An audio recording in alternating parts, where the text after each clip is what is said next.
Ryan Reynolds here from Mint Mobile. With the price of just about everything going up during inflation, we thought we'd bring our prices down. So to help us, we brought in a reverse auctioneer, which is apparently a thing. Mint Mobile Unlimited Premium Wireless. How to get 30, 30, bit to get 30, bit to get 20, 20, 20, bit to get 20, 20, bit to get 15, 15, 15, 15, just $15 a month? Sold! Give it a try at mintmobile.com/switch. $45 up front for 3 months plus taxes and fees. Promo rate for new customers for limited time. Unlimited more than 40 gigabytes per month. Slows full terms at mintmobile.com. This episode is brought to you by Shopify. Forget the frustration of picking commerce platforms when you switch your business to Shopify, the global commerce platform that supercharges your selling wherever you sell. With Shopify, you'll harness the same intuitive features, trusted apps, and powerful analytics used by the world's leading brands. Sign up today for your $1 per month trial period at shopify.com/tech, all lowercase. That's shopify.com/tech.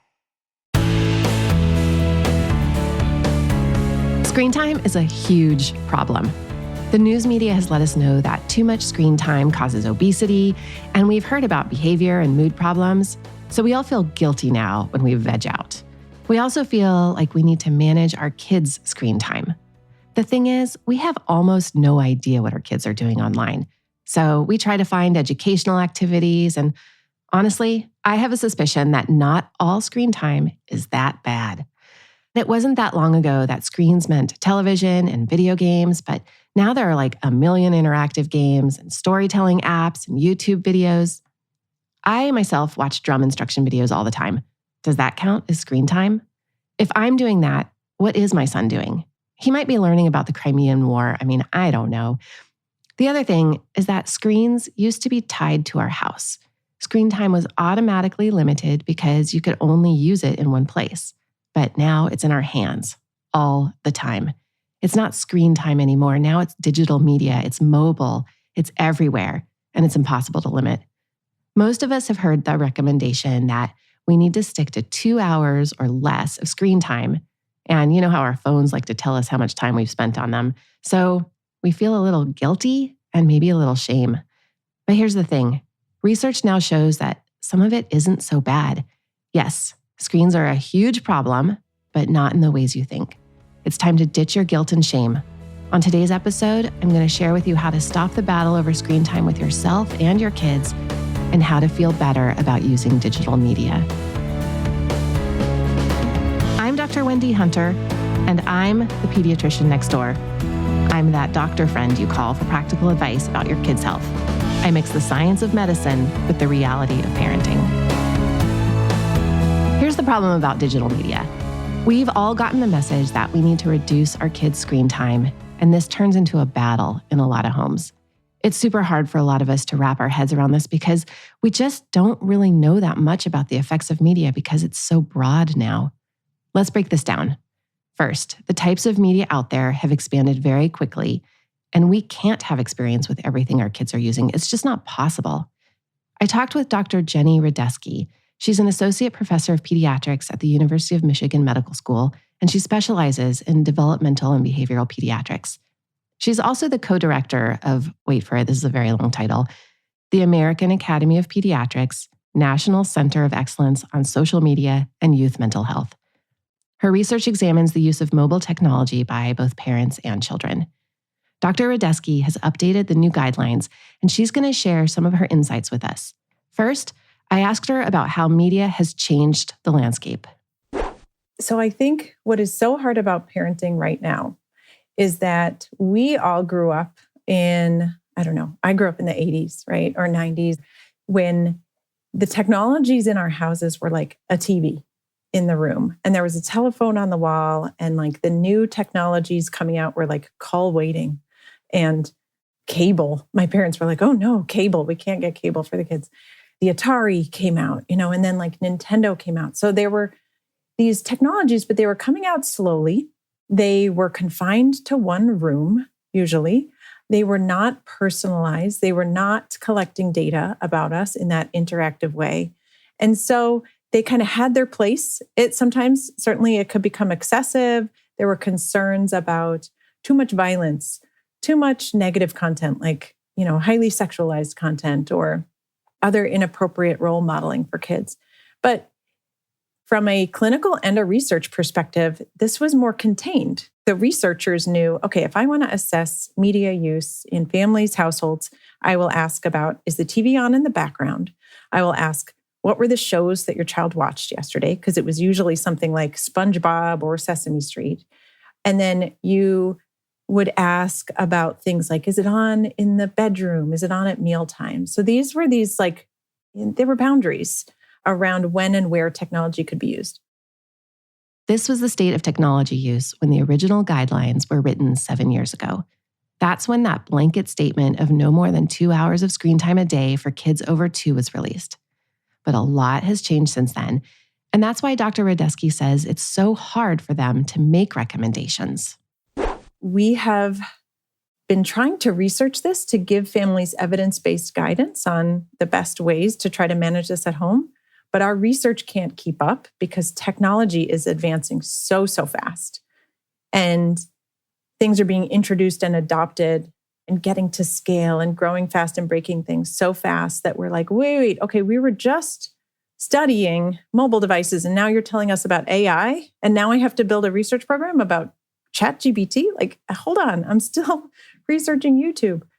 So we can't keep up. And that means that there's this chasm of evidence around certain things that parents have to make decisions about. They may just go by their gut or their instinct. They may feel overwhelmed and feel like, I can't even handle this. I'm just going to let my kid do whatever they want. And again, that reinforces that sense of like, this is my fault that I allowed this to happen because there wasn't some larger guidance or norm about everyone does this sorts of behavior. If you think about other behaviors in our society, like around drinking alcohol or other sorts of behaviors that there are what are called cultural bounds around, like there's just norms around when you do it and when you don't. And we still just haven't established a lot of those for these technologies because they're just coming at us so fast.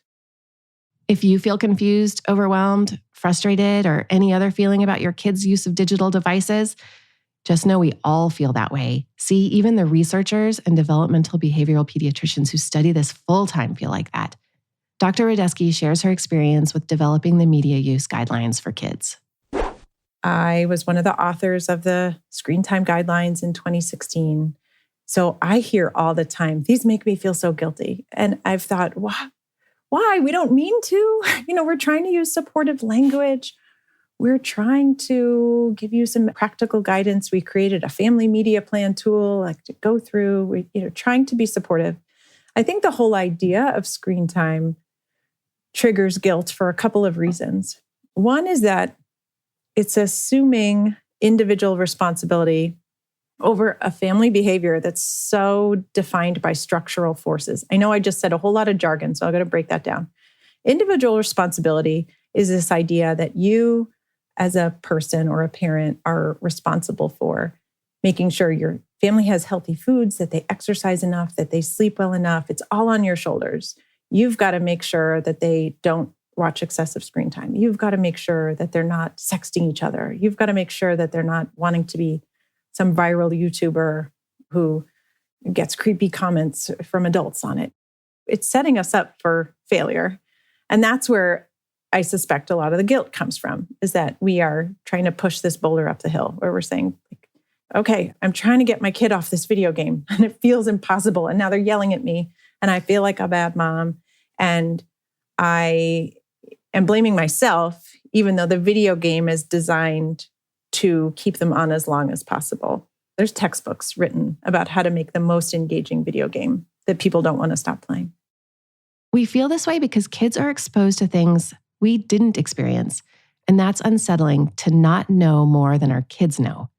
This is compounded by the fact that we know how dangerous media can be. We know our kids are the targets of marketing schemes and even worse dangers that are online. I think that if we as parents understand that this is the problem, that we just don't know how to navigate the digital world, that thought actually helps us a lot to know how to handle it. We can figure this stuff out together with our kids, and that only makes our relationships with them better. This technology problem is really an opportunity to open up conversations with our kids that take us into all aspects of their health and their lives. And we do know some things from research that are going to make you feel a lot better. Here's the truth about digital media. Time spent online is not the primary concern anymore. It's not really your job as a parent to time your kids' media use and to regulate it. Plus, it's impossible. You're up against huge corporations with billions of dollars and PhD game designers creating content aimed at your children and designed to keep them online as long as possible. That's a tough challenge. So while time isn't the pure focus anymore, content is crucial. It's about the content kids are spending time with and the content of their lives outside of the digital world. That's what you want to focus on. Dr. Radesky framed this problem in a very startling way that kind of freaked me out. You can have a teenager with a phone or their computer or their school-issued device, and you may say, half an hour on that device, that seems like a healthy amount of time. But you can see a lot of toxic content in 30 minutes. You can see a lot of eating disorder content. You can be recommended self-harm content. You can have someone harass you or bully you.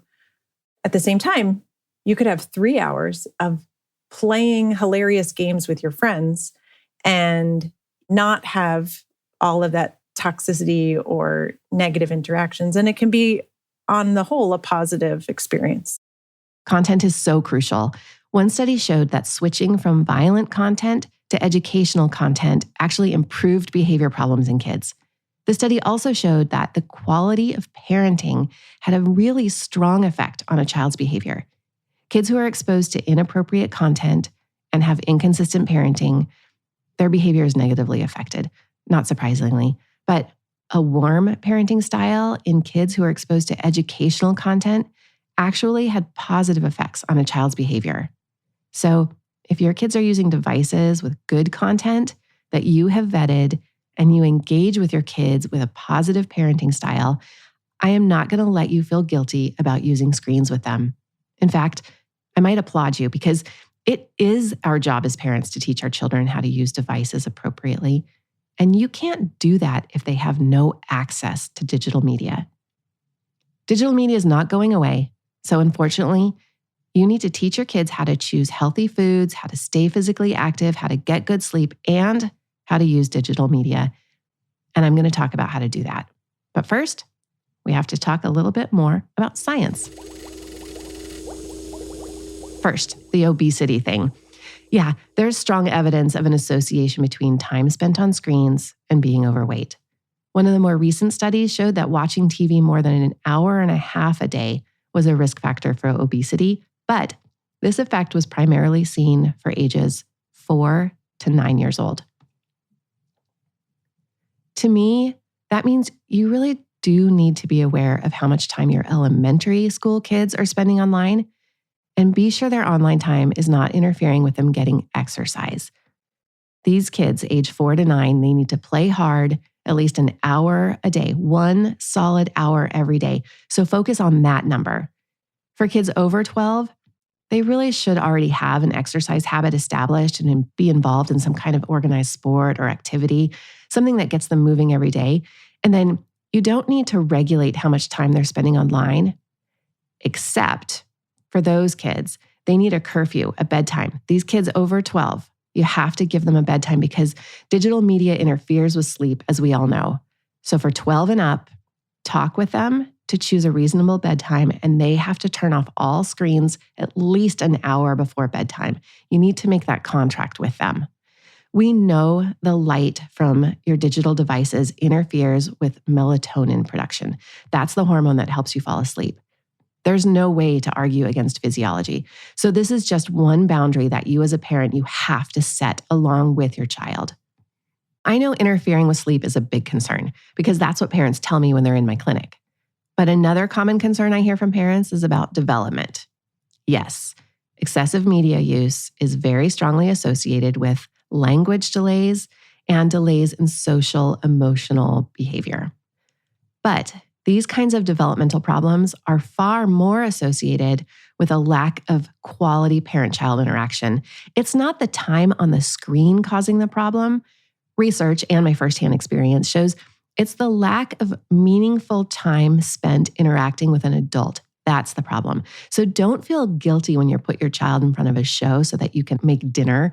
I almost don't care how old your child is. If they can actually sit for 20 minutes and watch like Bluey, you have my permission. If you talk to your child and you read to them every day, a little bit of digital media or some television is not going to hurt your child. The biggest problem I see with digital media interfering with spending quality time together, it's not the child using the screen, it's the parents. It's the parents' use of screens. Dr. Radesky's team studied this in 2 separate research investigations when they watched parents with their kids while they were eating at a fast food restaurant. And in a second study she did, the researchers watched to see how parents used their phones while their kids were offered new foods, things they hadn't tried before. And here's what they found. We did a study where we were anonymously observing families in fast food restaurants all around Boston. We were taking field notes, just kind of observing what happens to the serve and return of interactions when a mobile device comes out. We were looking for both parents and kids to use mobile devices, but it was mostly parents. And it yielded some interesting insights that some parents were using it here and there, otherwise having a meal. No one's perfect. It's not like you were sitting there and having this amazing in-depth conversation with your kids, but just, that you were there present with each other. Other parents use their phones for longer periods of time. We're looking at the screen and scrolling for the majority of the meal. And granted, it's a fast food meal, so it's not like you're sitting down at home, but it still was just a little snapshot into the dynamics when a phone comes out. We suspected that some of those parents, and we followed up with this in another research study where we had videotapes of parents and kids during a food tasting task. Now, tasting new foods is a stressful task for kids. So this was part of another study about eating habits that gave kids 4 foods. 2 of them were novel, 2 of them were familiar, like a Hostess cupcake or halva, which is a dessert that most kids have not tried. And then they recorded parent-child interactions during this task. The task was kind of boring, so about a quarter of parents brought out their phone during the task and spontaneously started to use it. And that gave us an opportunity to code how much parent-child interaction occurs when a phone is out versus not. For that same study, those same parents had been interviewed using this in-depth interview called the working model of the child interview, where you try to understand your child's mental states. How does this parent think about their child's thoughts or their child's emotions and behavior? It's part of attachment. It's part of the way we build empathy and get inside other people's minds. So we found that the parents who use their phones more during this eating encounter also had less reflective and less sensitive mental models of their kids. They tended to think of their kids as more difficult. Now, this was cross-sectional, so we don't know what caused what, right? Is using your phone more around your kids during home times like meals or in the car or when you're sitting on the couch, does that disrupt opportunities to talk with your kids, watch them, think about what's going through their minds? Or is it that parents who naturally don't think as much about their kids' mental states are more likely to use their phone because they either don't think their child will mind it because they're not thinking about how their child will react to them taking out their phone, or maybe they like the little bit of distance that having a phone out gives them from their child. So that sort of distancing, we've heard from other parents when we've interviewed them that taking your phone out gives you this like virtual escape from your kid when your child's being really difficult. It's helping serve a purpose of self-regulation, as you said, but it's also saying, I'm not available. Observations from these 2 studies revealed that parents use their phones more when they have a concept of their child that their child is more difficult, or they use their phones more when the parent just needs to take a break. They also use their phones more if the parent has a concept that their child's mind doesn't really need anything from the parent. You can ask yourself if you identify with this. If you spend any of your time thinking about what your child might be thinking, or if you think about how your child's feeling, you're not this type of parent. There are parents who don't think about what their child's thinking or how they're feeling. And those are the parents that tend to use their phones more when they need a distraction. You may identify with wanting to take a quick break, a mental break, and social media and texting with friends can provide this. We all use our devices to calm down, and sometimes that's okay. You just need to be aware of being sucked in and losing track of time. We also know that teens use media to calm down. We all use media to calm down, and the problem with that is that we may not learn healthier ways to calm down. And that's the findings from other work done by Dr. Radesky. So we did this study following kids who were ages 3 to 5, and we followed them across 6 months, baseline, 3 months, 6 months. And at each of those waves, we asked about how likely their parents are to give them a mobile device to calm down. So what we found is that between waves 2 and 3, if the more you used mobile devices to calm kids down, the worse their emotional reactivity was 3 months later. And the same was true, that the worse their emotional reactivity was, then 3 months later, the more they used mobile devices to calm down. We all have had kids who are just, they just go 0 to 60 really fast. They get frustrated easily. They're really intense. And what we showed was basically that they are given mobile devices to calm down more because it works. But then in the long run, it is displacing the opportunity for a couple of things. A parent or caregiver saying, hey, you're mad. Here's what you can do when you're mad. Or let's do some things to calm down. Or, you know what, let's go read a book. Something else that might be distracting, but actually provides that sort of relational input that calms kids down and lets them know, I understand you. I get what you're going through. We can handle it. A big takeaway from that, though, is understanding that bidirectional relationship between your emotions and how you use devices to calm down, that's relevant throughout life. That's relevant when you are a 10-year-old who is wanting more independence from his parents and starting to argue a lot about mobile devices or video games and wanting to use them whenever they're stressed out. It's the same thing for an anxious teen who might always just grab their phone and go into their room every time they want to calm down. And so the message here is not to shame the parents or the kids who use technology that way. It's to empower them to find other regulation strategies.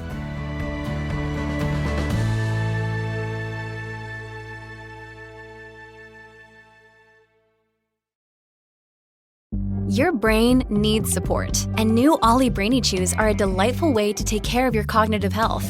Made with scientifically backed ingredients like Thai ginger, L-theanine, and caffeine, Brainy Chews support healthy brain function and help you find your focus, stay chill, or get energized. Be kind to your mind and get these nootropic chews at ollie.com. That's OLLY.com. These statements have not been evaluated by the Food and Drug Administration. This product is not intended to diagnose, treat, cure, or prevent any disease.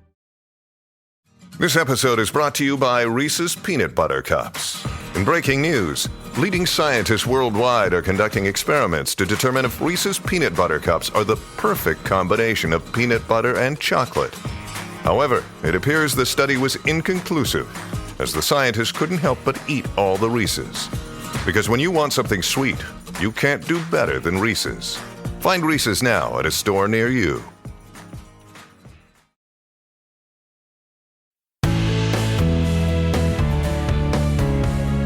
Everyone uses digital media to relax. So what do we know about this?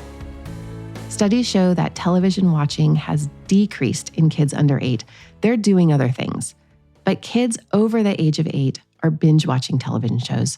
Their average daily time on TV is more than 2 hours. One of the biggest problems here is that they seem to be watching TV at the same time they're doing their homework. And there's a lot of evidence that this has a really bad impact on learning. Ask your teenagers if they're watching television while they do homework, and ask them if they think this is a good idea. Ask them how much they're interrupted by social media when they're doing homework. We also know that teens using social media, they're not on just one app. 70% of teenagers have what we call a social media portfolio. That means they're on lots of sites. What's the problem here? There's a lot of information that social media and mental health are closely linked. The most interesting thing I've seen on this is that the key factor is how a teenager is using social media. So teens who use it passively, They just view others' content and don't really get engaged by posting on their own. Those teens have decreased life satisfaction in studies. And teenagers who interact with others and post online, they tend to actually have better life satisfaction. So you may want to pay attention to how your teenager is using social media. We can't just take kids' phones away. That's not the solution. Some kids need it. They need that connection. There are benefits of interacting on social media, especially for kids who feel like they don't have social connections in the rest of their life. And digital media does have benefits. When I asked my son if he thinks the amount of time he spends on Reddit and Discord is healthy, he told me he loves the exposure he gets to new ideas and he learns a lot. For other kids, connecting online, it's an opportunity for social interaction and support, particularly among kids who feel excluded elsewhere in their lives. So taking their phone away or telling them they can't be on certain platforms, that puts you in the driver's seat. It makes you the regulator. And do you really have the time or energy to manage that? You're just going to alienate your kid if you take their phones away. And they may feel like you don't understand them or that you're not even trying to understand them. And kids need to feel like you are there for them, that you care. They need that more than they need you to tell them what to do. Dr. Radesky also has good advice from her experience working with teens and from the extensive research she did working on the policy statements surrounding this topic. Here's how you can work with your child. You still have to meet them where they're at and try to understand, okay, what are you using? What's your favorite apps? Who are your favorite influencers? What do you wish social media could be? How do you wish it could be designed better? What do you wish people would stop posting online? What's the most toxic thing you saw today? What's the most inspirational thing you saw today? Start with those general conversations or even talk about your own social media use, where if you are on social media, you could say, you know what? I started following this one influencer because they were making these funny videos and now it's turned kind of negative and I don't really like it. And what do you think of that? Kids have opinions. They are often more experienced than us at this. So ask more questions and just sit back and listen and try to just get some hints of what you think your child's experiencing. And then, especially for kids with anxiety, a lot of the issues are their information binging about things that make them anxious: climate change, Ukraine war, COVID, police violence, other things that are making them anxious. They may be binging on drama that's online. So talking about whatever it is that they're experiencing can help you build insight in them to say, yeah, I know it just makes you want to click to the next thing. But that doesn't actually make you feel better when you see all that. What would you, ask the child, what would you cut out? How do you know it's time to turn it off? Let your child generate that answer. We've heard from teenagers that when they generate the solutions, they're much more likely to follow through on them. Our kids are growing up in an era of highly personalized media experiences. So parents need to develop a personal plan. And asking questions, that's your ticket in. You might annoy your kids, but sit next to your child. Ask them what they're looking at and doing, and ask them to show you. Navigating the online world is hard. We didn't even touch on, the dangers like online bullying, privacy concerns. These are the things that may come up when you talk to your kids. There's not a one-size-fits-all answer to managing the digital world. Your rules and your practices are going to depend on your child's age, their developmental stage, and we have to balance their media time and be a mentor and a guide for their use starting as early as age 1. We have to keep them safe. So, what's the solution to the problem of our online lives? First, let go of thinking about the amount of time your kids are using screens. All screen time is not equal. Focus on the content. So I asked Dr. Radesky how to do that.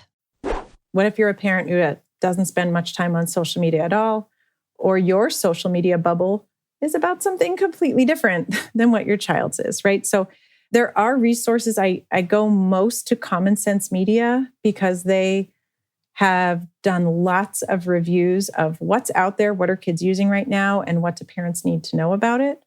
I've also subscribe to the newsletter from the Screenagers Movie, because I think that they send out really good talking points, conversation starters to help you start this open communication channels that your child won't feel judged and they won't feel shame. And it's more just, I'm curious, tell me about this. Because if you hear your child describing something that you're like, well, that doesn't sound right. Like that sounds a little manipulative, or that sounds like they're being kind of a jerk.